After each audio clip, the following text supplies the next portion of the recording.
Thank you, Mr. Speaker. The member from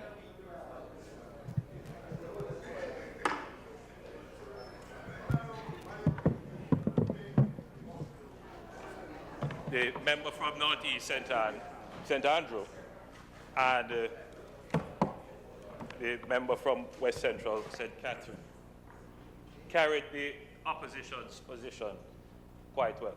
Very well. Indeed, the member from Northeast St. Andrew gave a presentation which I'm yet to hear any of the respondents on that side give any reasonable arguments in response. The truth is, Mr. Speaker, that though I did not intend to speak in this debate, I have heard 2 points made which need to be addressed. The first point is the issue of access. The argument from the government is that the Privy Council is inaccessible by virtue of distance and visa requirements. And cost. Obviously, distance and the visa requirements lead to cost. And, Mr. Speaker, let it be clearly understood that the opposition is not arguing that point. But it also stands to question that if you go to the CCJ, isn't there still an argument about access? And where would it be most accessible for the people of Jamaica to get justice than with their own final appellate court right here in Jamaica?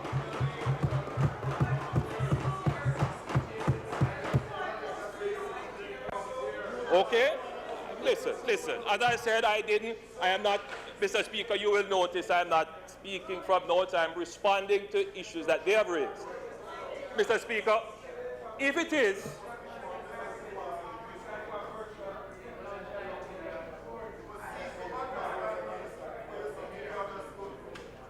Mr. Speaker, if it is that their argument about access is mitigated by the fact that the court can visit Jamaica. Hold on. That the court has visited and will visit in the future. Then how do you put that argument beside the Privy Council visiting the Bahamas? Hold on, man, on several occasions, and has written to our government to say they are prepared to visit as well and have sittings here. In other words, Mr. Speaker, the argument that the court will be itinerant doesn't stand. If it is that we are asking for a court because of accessibility, then the court that we must support is our local Jamaican final appellate jurisdiction. Argument number 2, Mr. Speaker. Argument number 2. It is being argued. Indeed, the member from St. Catherine, Bob, is Northwest. Northwest. Ignore that. Pointed out that a senior official, I believe it was the President of the Supreme Court of the United Kingdom, made a comment regarding the fact that the British court, he was a former president of the Supreme Court, made a comment that the justices of the Privy Council were being overburdened and too much of their time was being consumed by looking at cases coming particularly from the Caribbean region, and that the Caribbean countries should quickly utilize the Privy Council that they have established. Now, let me tell you something, Mr. Speaker. I am a Jamaica first person. I am a nationalist. I believe in Jamaica. Here, here. I don't say that I don't have sentiments for the region and that I don't cooperate with the region. But we are the Jamaica Labour Party. We believe in Jamaica and Jamaica first. So, Mr. Speaker, I'm going to express them to you. Don't worry about it. But, Mr. Speaker, we take the comments seriously as well. And indeed, as should any government in the Caribbean take such comments seriously, especially when it comes from such a senior official. My understanding is that the gentleman spoke in his capacity as the leading administrator, as it were, of the British legal system. And I took the time, Mr. Speaker, to query the government of the United Kingdom to see whether or not this was the policy of the government. And I have been assured that that is not the case. Hold on. I was in the United Kingdom, Mr. Speaker.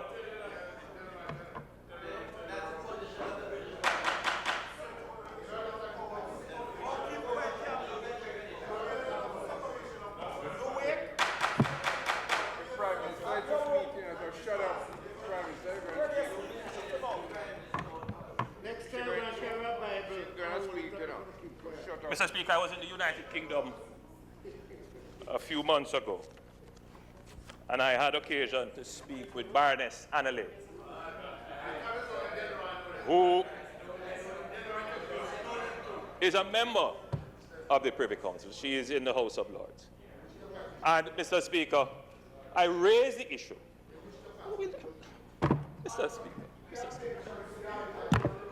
You know, Minister, you need to do your job and let me do mine, please. Mr. Speaker, when I raised the issue, she said to me, she's not aware of any such position.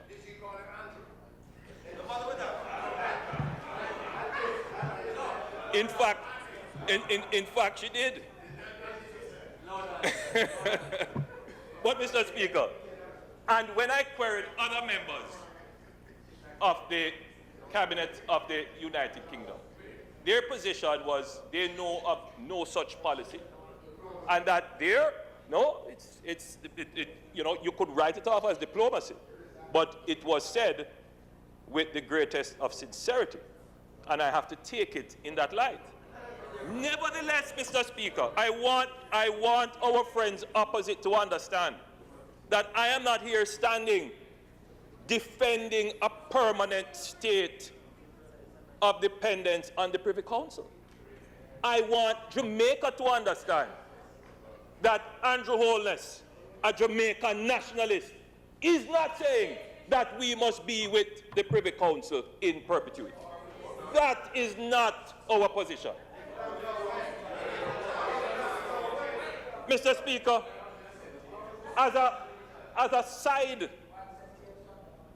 in dealing with what the member from Central Kingston has raised about any question of the integrity, depth, and substance of our Caribbean jurisprudence or our Jamaican jurisprudence, we don't join any such criticisms. We believe in our local jurists and our local jurisprudence.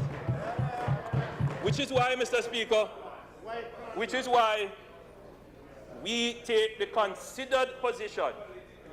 And when we look, Mr. Speaker, and I dare say, I'm certain that the Minister of Education has done his research, that all the countries, all the 40 former colonies of the United Kingdom, of the Commonwealth, who have left, leaving behind Jamaica, Trinidad, and Bahamas, and a few other countries still, that all the countries who have left the Privy Council, except for Guyana and Barbados, and beliefs. They have all established their own local court, final, appellate jurisdiction. All of them. All of them.